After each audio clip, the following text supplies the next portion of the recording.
ప్రపంచ పరిణామాల గురించి మనం రోజు మాట్లాడుకుంటుంటాం. ఎప్పటికప్పుడు అప్డేట్‌గా చెప్పుకుంటూ ఉంటుంటాం. రష్యా, ఉక్రెయిన్ యుద్ధం ఏంటి? ఆ వ్యవహారాలేంటి? అట్లాగే బంగారం ధరలు పెరిగినప్పుడే చెప్పా. యుద్ధాన్ని దృష్టిలో పెట్టుకుని ఏదో జరుగుతోంది. ఇప్పటికి రష్యా, ఉక్రెయిన్ యుద్ధం ఇంపాక్ట్ అయితే ఎప్పుడో జరుగుండాలి.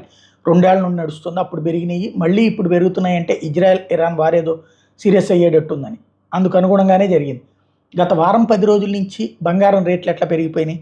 ఇప్పుడు హైదరాబాద్‌లో మార్కెట్ లెక్క ప్రకారం 10 గ్రాముల బంగారం వచ్చేటప్పటికి 76,600 హైయెస్ట్ ప్రపంచ చరిత్రలో అత్యధిక ధర.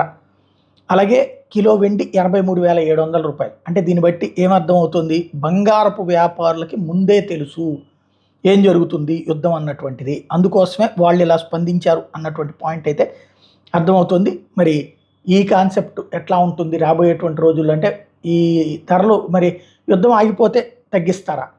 అది కూడా చూడాల్సి ఉంది.